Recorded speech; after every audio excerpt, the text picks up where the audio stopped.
In this video, we'll be taking a look at 4 college basketball games happening on February 25th, 2026, and providing you with free team picks and total picks for each one of those games, so 8 picks in total. Welcome back to Cash Out Sports. Let's dive right into it. Oh, and don't forget to subscribe and to click the bell icon to get notified as soon as these videos get released so that you have more time to plan out your bets as we provide these videos on a daily basis. I can guarantee that you'll have all the important information that you'll need on these 4 college basketball games after fully watching this video.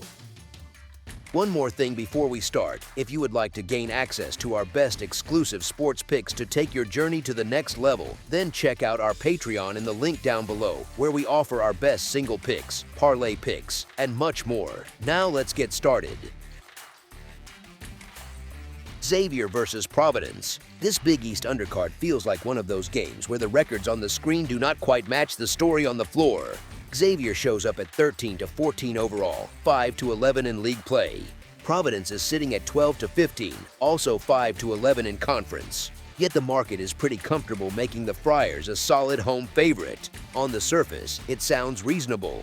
Providence has been steady enough in this building with a strong home record, while Xavier has looked rough away from Cincinnati, sitting on just one road win and a long stretch of road losses in a row.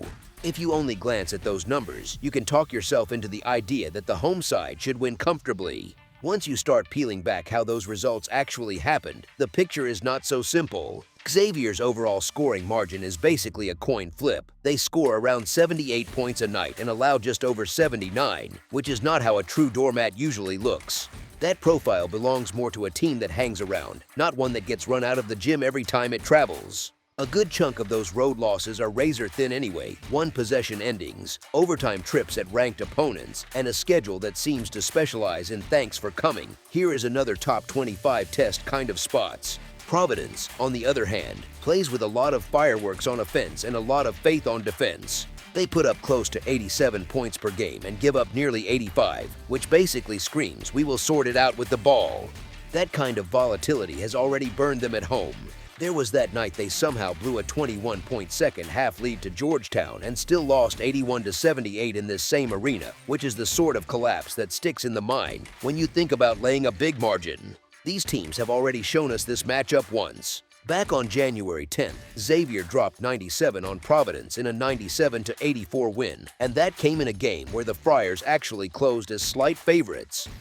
Xavier did not just sneak by, they clearly outplayed Providence in the style of game the Friars usually enjoy.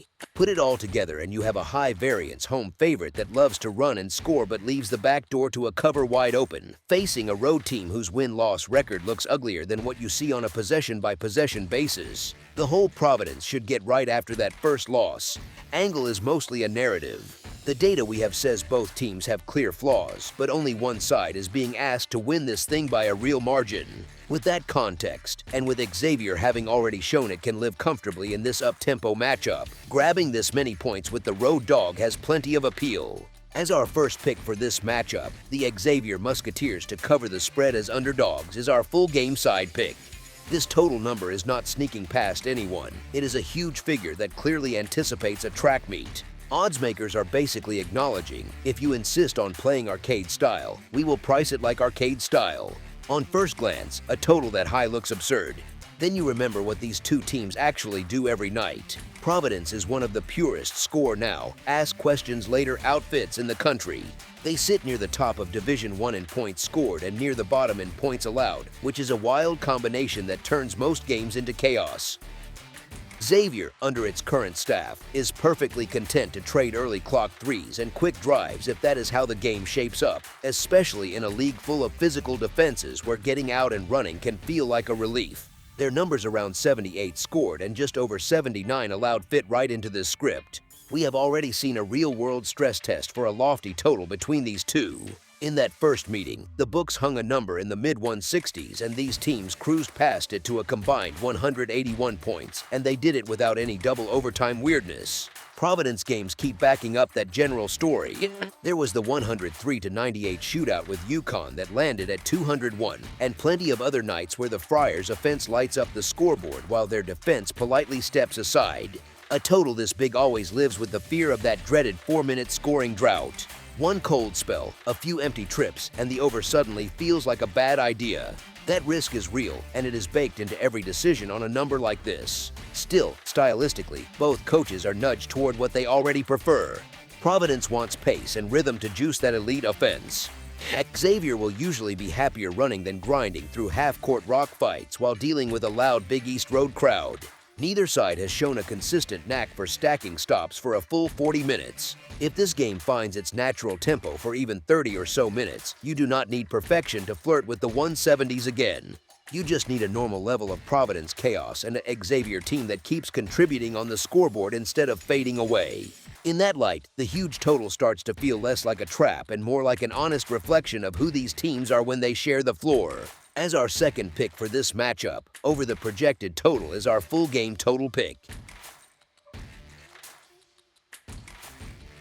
Mississippi State versus Alabama. Alabama has been playing like a team that forgot where the breaks are, rolling through games and stacking wins while everyone else in the conference looks a little out of breath. The crowd, the momentum, the ranking, it all tilts toward them, and it makes this spread feel like the book is daring people to take the shiny favorite without thinking twice. Here is the thing, that kind of confidence from the market usually shows up when a team is not just winning, but winning with style, racing up and down, bombing threes, and treating defense more like a suggestion than a rule. Mississippi State walks into that chaos with a record that looks ordinary on paper, but the way they have been playing lately is anything but boring. They have started to lean into pace, space, and that quick trigger guard play that keeps them in striking distance even when the game feels tilted. Instead of being that old grinded-out group, they are now comfortable riding hot shooting stretches, trusting that their guards can pull them back into games that might otherwise spiral, and letting their bigs like Quincy Ballard and Akor handle the thankless work around the rim. Honesty matters here, and the honest truth is that Alabama's style gives opponents chances, because when you play that fast, you leave the back door cracked open for long runs and late covers, especially against an underdog that will not tap out just because the scoreboard looks loud. Mississippi State does not need to dominate this game to cash a ticket. They just need to be stubborn, keep scoring in bunches, and hang close enough so that one last push, one hot stretch from their star guard, or even a wild final minute makes this big number suddenly feel too generous. The public side wants the favorite to run away and hide, but this matchup feels more like one of those nights where the underdog keeps lurking in the rearview mirror, not quite gone, not quite safe, and that is exactly the kind of script that fits a cover for the team catching points. As our first pick for this matchup, the Mississippi State Bulldogs to cover the spread as underdogs is our full game side pick.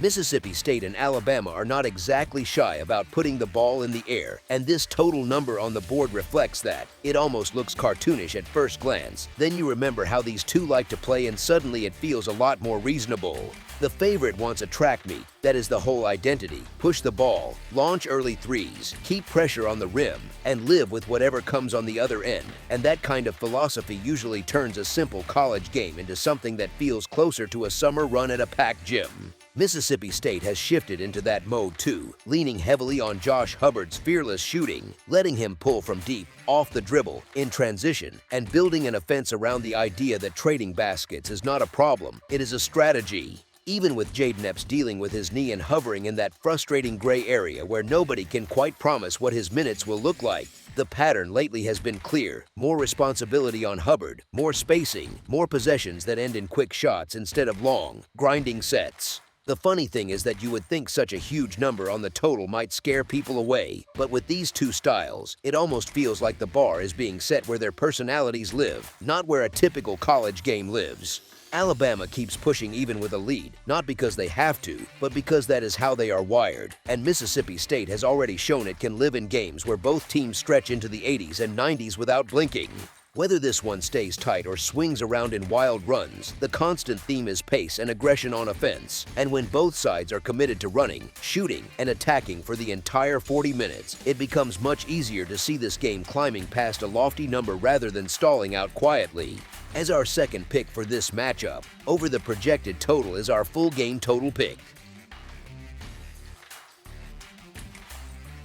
Texas A&M versus Arkansas. Bud Walton Arena on a weeknight feels like a pressure cooker for college hoops. The place hums before tip and it only gets louder once Arkansas starts running.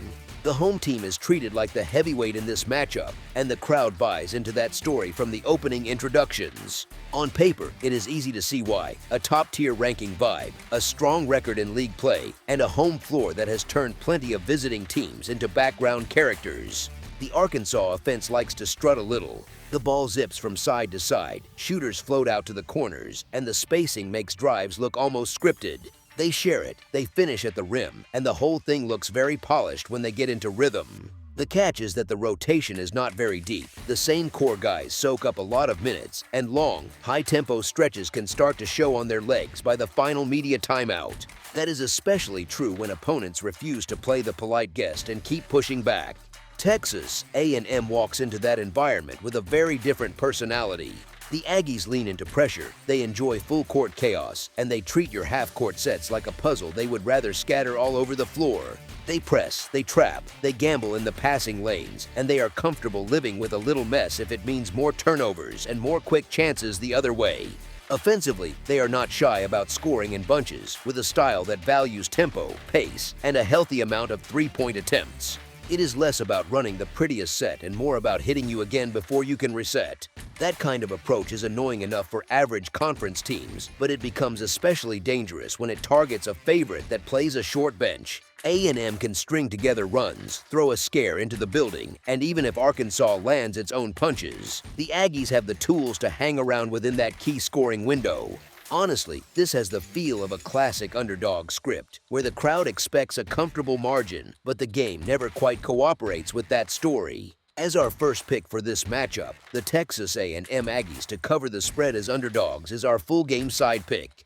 Both teams are wired to play fast, to attack early in the shot clock, and to treat made baskets as an invitation to run the ball right back down the floor. Arkansas thrives when the game turns into a track meet, with wings sprinting the lanes, guards pushing pace, and the bigs trailing for putbacks or kick-out threes. The crowd feeds that rhythm. Every transition bucket feels a little louder, and that energy often nudges the tempo even higher. The Razorbacks like ball movement and quality looks, but they are not afraid of a quick trigger when the defense is scrambling. They get to the foul line, they can hit from deep, and their style tends to create possessions that end in either a good shot or a whistle. Both outcomes are friendly to a growing total. Defensively, they look for steals and deflections more than they look to grind you into a half-court stalemate, which adds to the pace instead of slowing it down. Texas A&M is just as comfortable in a game that feels like it belongs in a scoring recap. Their pressure creates turnovers, and those turnovers become fast breaks, secondary breaks, and early offense threes. They will happily launch in transition, and they do not mind trading baskets for stretches if it means the game stays fast and loose. Their own trips to the line, along with a willingness to fire from outside, keep the scoreboard moving even when the half-court gets a little clogged. Put those pieces together and you have two offenses that enjoy tempo, two defenses that invite live ball chaos, and a style matchup that leans toward plenty of possessions rather than a slow, methodical grind. Games with this kind of profile tend to produce long runs, quick answers, and that familiar feeling where you glance at the score and wonder how it climbed so quickly. Here, the most natural script points to another high-octane outing that looks more like a professional score than a sleepy midweek college game by the final buzzer. As our second pick for this matchup, over the projected total is our full game total pick.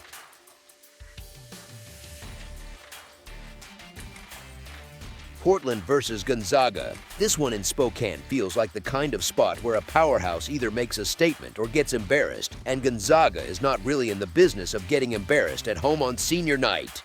They roll in at something like 27-2 overall and 15-1 in league play, sitting near the top of every rating system that actually matters, the sort of profile where you do not ask if they are good, you ask how good they feel like being tonight. Portland shows up with a record around 12-17 and 5-11 in conference, which sounds scrappy on paper but plays out as a team that can score a bit and still walk out of gyms down multiple possessions almost every single night.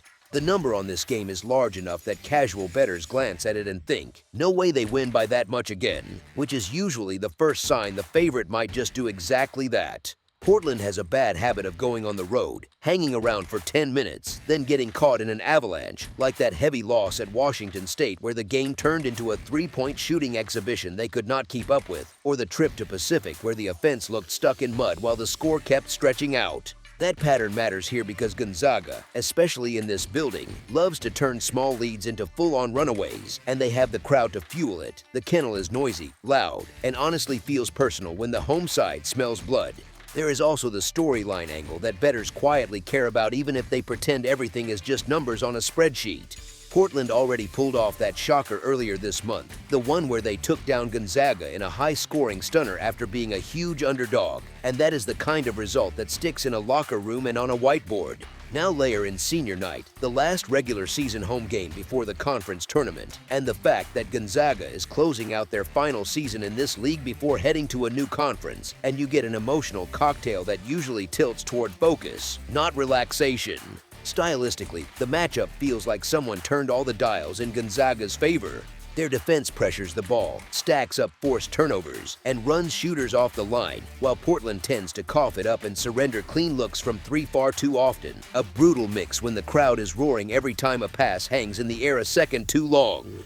If Portland falls behind and has to play catch-up, that pressure only grows, and the possessions start to look rushed. You get wobbly passes, quick threes, and those long rebounds that turn into easy transition points going the other way. Historically, Gonzaga has owned this head-to-head, piling up straight-up wins in this building and covering plenty of spreads in the process. And while history does not score any points, it does show how often this matchup tilts the same direction when the venue is Spokane. So when you put the revenge spot, the home crowd, the talent gap, and Portland's road meltdowns into one story, you end up staring at a big favorite that actually has every reason to keep its foot on the gas rather than coast. As our first pick for this matchup, the Gonzaga Bulldogs to cover the spread as favorites is our full game side pick. The earlier meeting between these two teams turned into a high-scoring shootout, so a lot of people will remember that and immediately lean toward expecting more of the same, which is natural. The human brain loves the last thing it saw. Here is the thing though, Gonzaga's recent games have quietly settled into a consistent pattern where the scoreboards are not quite as wild as their reputation suggests. A bunch of their latest outings have finished on the lower side compared with expectations, especially in this building, and that is usually what happens when a talented roster finally buys in defensively and starts treating stops like highlights. They are holding opponents to modest shooting numbers, keeping them in the mid-60s range or a little higher, and doing it while still playing fast enough that you never feel bored watching the game. It is just that more of the possessions end with empty trips for the other side. Honestly, that is what coaches dream about late in the season, especially with tournament play coming. You want your guys to feel like they can win when the game turns ugly. Portland, on the other hand, often leans into a slower, grindier style when it is overmatched, not because it is glamorous, but because shortening the game is the only way to stay within shouting distance. They try to live on the three-point line enough to scare people, but the percentages tell on them. The outside shots do not fall often enough, and when they miss in bunches, scores crash in a hurry. Defensively, they give up clean looks from deep again and again, which can absolutely blow a game open, but ironically, once a contest gets out of hand, the pace tends to cool as rotations stretch, benches empty, and everyone just wants the clock to keep ticking. You get that weird mix where the margin on the scoreboard feels big, yet the total number of points lands lower than the pregame mood suggested. Picture how this might feel in real time. A strong, locked-in start, a defense that digs in early, then a second half where the leading side manages the game more than it hunts style points, with fewer frantic fouls and a lot more clock disappearing on each trip. The result is often a scoreline that still shows clear separation between the teams but sneaks in under what people were imagining when they remembered that earlier wild meeting. Something in the neighborhood of one team in the mid-80s and the other in the low 60s. Still plenty of buckets, still fun to watch, yet quieter on the total line than you would think just looking at reputations. Fits very neatly with how both of these teams have been trending lately. As our second pick for this matchup, under the projected total is our full game total pick. That's all for now, so if you have any other games you would like reviewed, then leave a comment down below with the game you would like analyzed, subscribe to our channel, leave a like on this video, and we'll get to it as soon as we possibly can. We would also love to hear your opinion on the picks presented to you in this video, whether you agree or disagree with them, so leave a comment down below and do let us know.